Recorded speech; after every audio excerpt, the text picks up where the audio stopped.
Of the many conflicts between the galaxy's factions, none was more brutal than the recent colony war between the UC and the Freestar Collective. Set off by the unauthorized Freestar colonization of Vesta's Pride in 2308, a direct violation of the Nerion Treaty, the colony war spread quickly across the galaxy. Both sides deployed every tool at their disposal. Armadas of warships, mechanized combat platforms, or mechs, even bioengineered alien creatures, the infamous UC xeno-weapons. It was only in 2311 at the Battle of Cheyenne that the scales finally tipped. The Freestar Collective, utilizing their civilian fleet as a human shield, successfully crippled the superior United Colonies Navy. After their shocking victory against the galaxy's greatest navy, the Freestar Collective offered terms of peace, which the colonies, out of an interest in staving off any further human costs, accepted. The galaxy has been rebuilding ever since. The colony war was a horrible conflict that irreparably wounded the settled systems. There were times I felt that it would never end.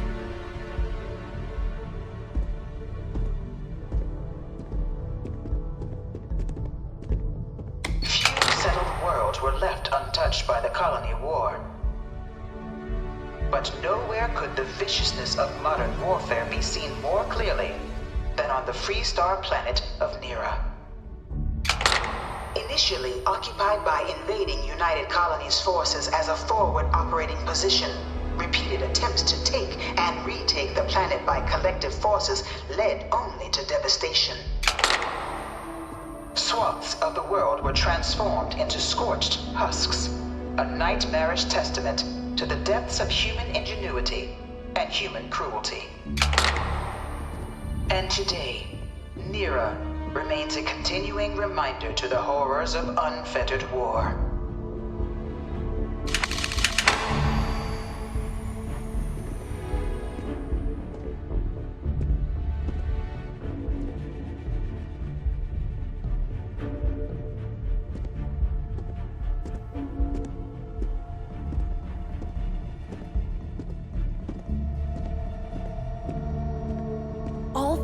Of my last science papers have been on terramorphs.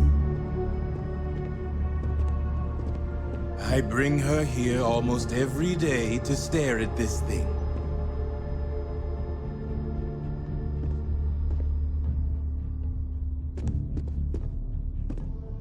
In the midst of the colony war, a different kind of tragedy struck the UC city of Londinian.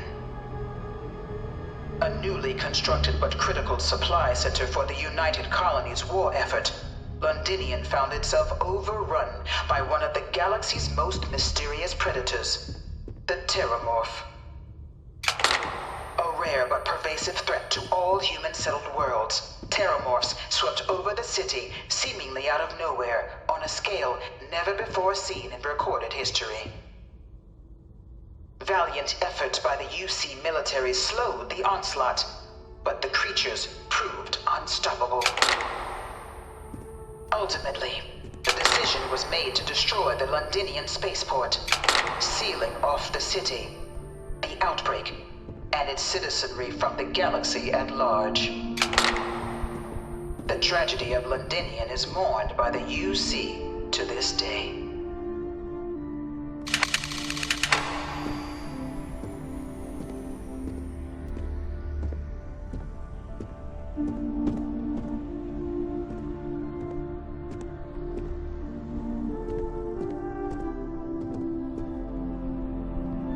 After the devastation wrought by the colony war, the UC and the Freestar Collective came together to ratify a treaty that became known as the Armistice.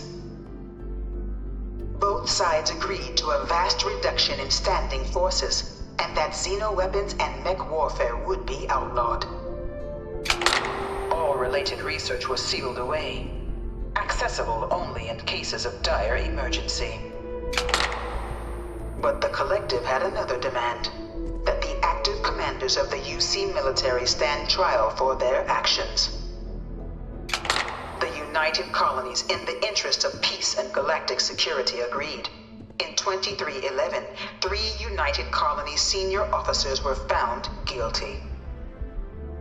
Commander Henry Durant, General Indira Rastogi, and Fleet Admiral Francois Sanon, known better as Ve Victus. All were sentenced to death for their actions, bringing the colony war to a close and returning peace to the galaxy at long last. I was a strong supporter of the armistice. All of the terrible weapons that both sides used against one another. It had to end.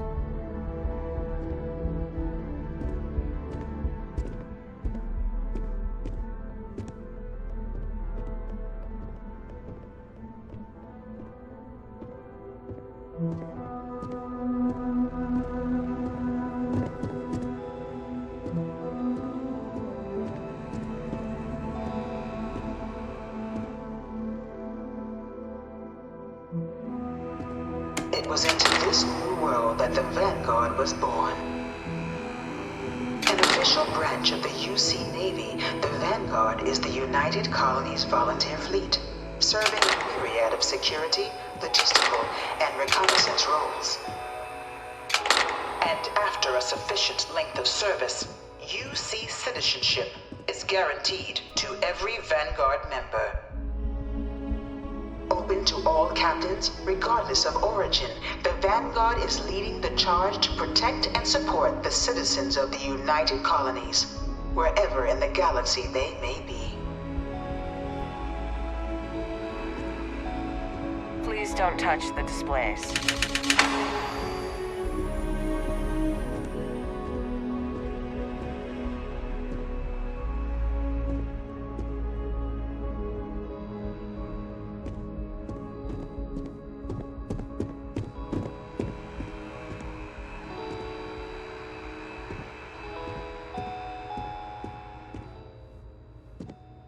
No one is born a United Colonies citizen. Only through service to the UC can one hope to earn one's citizenship. But the UC prides itself on taking care of its people. Cost of living controls mean citizens pay less than their foreign counterparts for needs big and small. All citizens are issued a grant upon joining to get themselves on their feet. And only UC citizens have the opportunity to purchase property, getting the chance to live in one of the most beautiful cities in the settled systems. By joining the Vanguard today, you too can begin earning your place here, in the heart of galactic civilization, as a citizen of the United Colonies.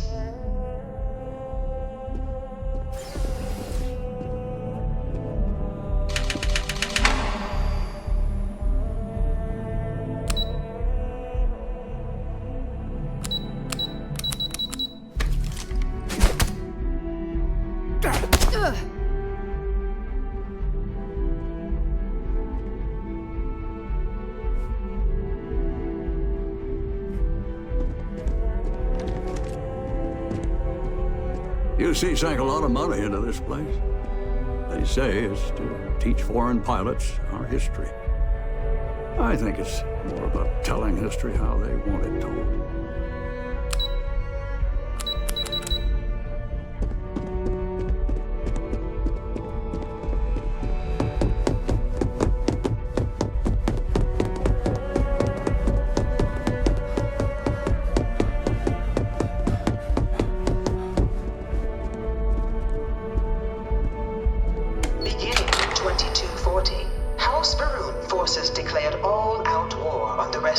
Civilization, initiating the Serpent's Crusade. Over the next 23 years, thousands of Freestar, UC, and independent souls were killed by agents of House Va'ruun in the name of their Serpent God.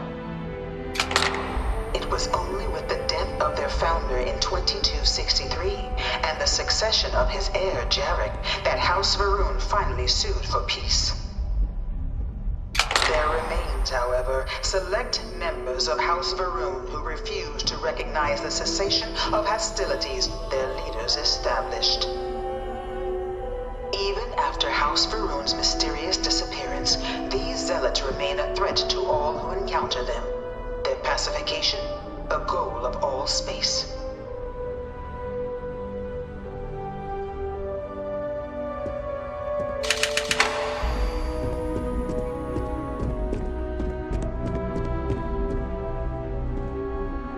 From their foundation, the United Colonies strove to provide all their citizens with opportunity, security, and peace. But there were those among the UC that still wanted something more. Independence. So in 2161, the UC issued the Centaurus Proclamation, granting UC citizens the right to settle distant worlds and form their own sovereign powers. It wasn't long before the first new faction, the Free Star Collective, was formally organized in 2188, later followed by House Varun, revealing themselves to the universe in 2230. The result of the Centaurus Proclamation has always left me torn. So much conflict arose as a result. Was it worth it? The Freestar Collective was initially founded in 2188, when the citizens of Aquila banded together with the pleasure city of Neon in mutual defense. But in 2194, after the deployment of a UC medical star station in orbit around their world, the citizens of Narion also requested to join the collective. The resulting rise in tensions between the Freestar Collective and UC culminated in the Settled System's first intergalactic conflict, the Narion War. Despite a decisive victory by the UC, the colonies permitted the citizens of Narion to join the collective, forming the basis for the fiercely independent union that persists to this day.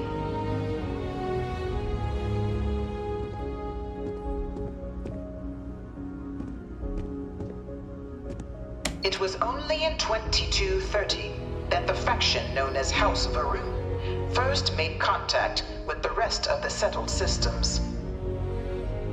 Founded by the passengers of a colony ship that had left New Atlantis and disappeared 4 decades earlier, House Varun was a faction unlike any other. A theocracy dedicated wholly to the beliefs of its isolationist founder, Janan Varun. House Varun initially made overtures of peace towards the rest of the settled systems. They claimed their only intention was to spread the word of their god, the Great Serpent. But none could have guessed that this worship might take the form of a bloody war, the Serpent's Crusade.